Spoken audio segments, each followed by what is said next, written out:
नमस्कार साथियों, आज हम बात करेंगे आपके एग्जाम में आने वाली जो अशुद्धियां हैं, जो वाक्य के रूप में प्रश्न बन के आपके सामने आती हैं, आपको उनका उत्तर देना होता है। मेरा हर बार ये मानना है, खास करके सामान्य हिंदी के व्याकरण में जब हम वाक्य की अशुद्धियों को देखते हैं तो उसमें से जो व्याकरणिक कोटियां हैं या शब्द रूप है वो प्रश्न के रूप में आपके समक्ष पूछे जाते हैं।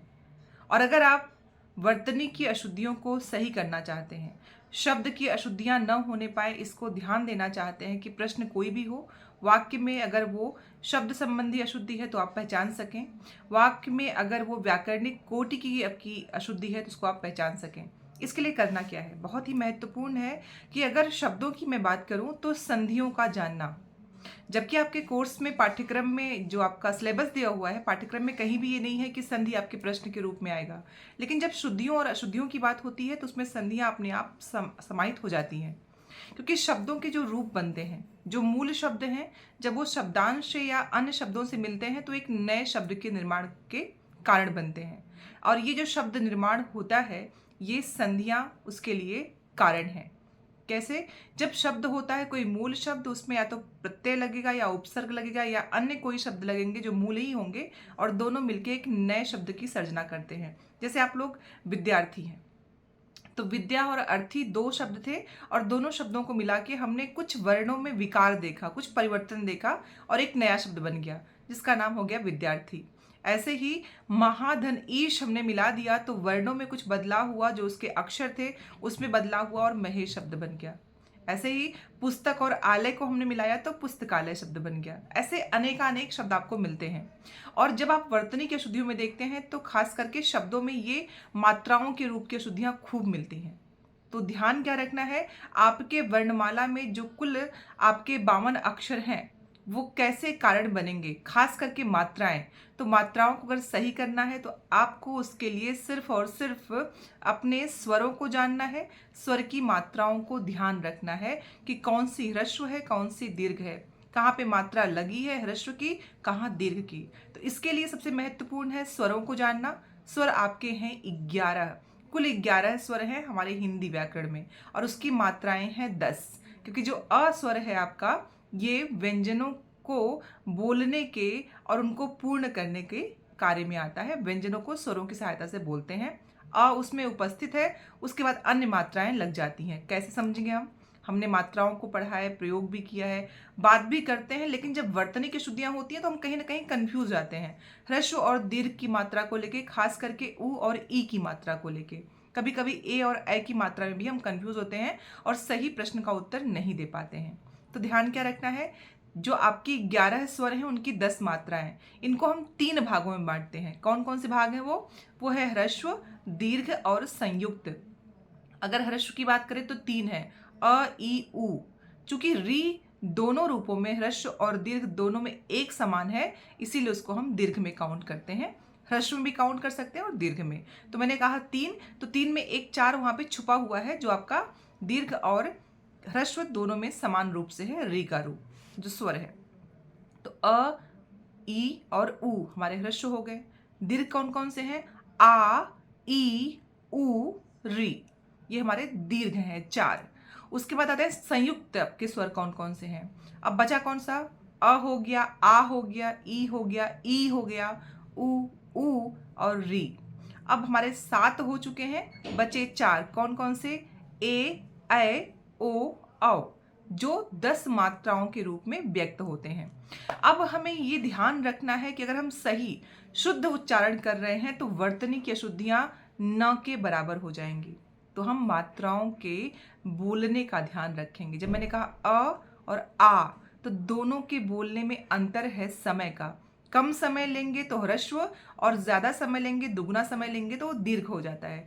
अ और आ के बीच का अंतर किसका है? समय का अंतर है, मात्रा का अंतर है।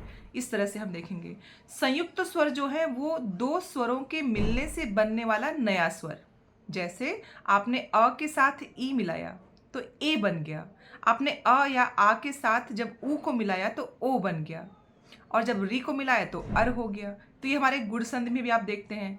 दीर्घ संधि में उसका दीर्घ हो गया, अ मिलके आ हो जाता है 4 रूप से। अ धन अ बराबर आ, अ धन आ बराबर आ, आ धन अ बराबर आ, और आ मिलके आ, 4 रूप में मिलते हैं, होते दीर्घ ही हैं, चाहे वो ई हो, चाहे अ हो, चाहे ऊ हो। अपने रूप को दीर्घ कर लेते हैं, बड़ा कर लेते हैं। गुण संधि में क्या हो रहा है, 2 स्वर कौन कौन से, अ और ई मिलके एक नए स्वर की जो सर्जना कर रहे हैं वो गुण संधि में ए के रूप में होता है। मतलब शिरोरेखा के ऊपर एक मात्रा, उसे हम कहते हैं ए की मात्रा। ओ बनता है अ और ऊ के मिलने से, और अर जो ऊपर की तरफ महाधन ऋषि में जब ऊपर लगा था शिरोरेखा के ऊपर, तो वो अर के रूप को बनाता है। अब दूसरी बात जो ध्यान रखनी है, ये तो हो गया दीर्घ संधि, गुण संधि, मात्राओं का सही रूप। हमने देखा आ ई ऊ की मात्रा लगाना सीखा, हमने ए ओ की मात्रा लगाना सीखा। अब उसके बाद आपके पास बचे हैं ऐ और औ। यहाँ पे क्या हो रहा है, यहाँ आपका रूप फिर बदलता है, अ आ के पश्चात ए ऐ आएगा तो वो उसके दीर्घ ऐ के रूप में होगा। आ के पश्चात ओ या औ आएगा तो वो औ बन जाता है। ये वृद्धि संधि, शिरोरेखा के ऊपर 2 मात्राएं ऐ और औ की आपकी वृद्धि संधि होती है। ये भी आपके वर्तनिक अशुद्धियों में बहुत काम करता है, आपको इसको ध्यान रखना होता है। इसके बाद जब आगे आप बढ़ते हैं तो यण संधि आती है। मैंने पहले ही बताया आपको क्लासेस में कि जो आपका य है, व है, र है, ये अर्ध स्वर है जो अंतस्थ व्यंजन है। चूंकि 2 स्वरों के मेल से एक व्यंजन का बनना हुआ है, इसीलिए इनको अर्ध स्वर कहते हैं। अब वो स्वर कौन से हैं, य किससे बनता है, तो याद रखना है कि य के बनने में ह्रस्व या दीर्घ ई के साथ अ का मिलना। अ का मिलना, मैंने आ नहीं कहा, आ कहूंगी तो या हो जाएगा। मैंने कहा ह्रस्व या दीर्घ ई धन अ, तो क्या बन जाता है, य बन जाता है। वहीं पे जितने, अगर मान लीजिए ई के बाद या आ आया तो या हो गया, अगर ई और ई के बाद ए आए तो ये हो जाता है। ये हमें ध्यान रखना है। ओ आएगा तो वो हो जाता है। ये हमें इन शब्दों को ध्यान रखना है। इसके बाद ई का य बन गया। अब ऊ के बाद अगर आएंगे अन्य स्वर, खास करके ऊ के बाद अ आता है तो वहां व बन जाता है।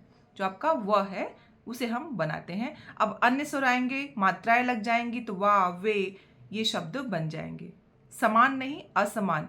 ई के बाद ई नहीं आएगा, ई के बाद हमेशा उसके अन्य स्वर आएंगे और उसके मात्राओं के साथ य के रूप को बनाते हैं। आगे आप बढ़ते हो तो फिर देखते हो अयादि संधि, जिसमें वही जो य था व था वही अपने रूप को आगे बढ़ा रहा है। अय, उसमें आ आके आगे जुड़ जाता है तो अय आय औ आओ हो जाता है।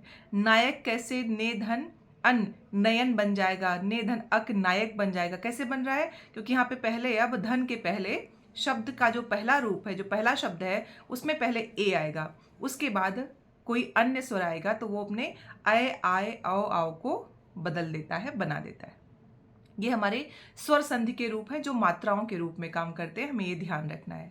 तो अगर हमें स्वर सही रूप से आते हैं, स्वर संधि हमने सही से पढ़ा है, तो वर्तनी की अशुद्धियां नहीं होंगी।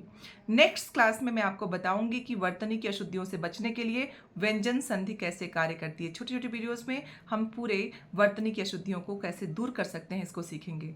तो पढ़ते रहिए, आगे बढ़ते रहिए। मिलती हूँ नेक्स्ट वीडियो में, तब तक के लिए बहुत बहुत आभार, धन्यवाद।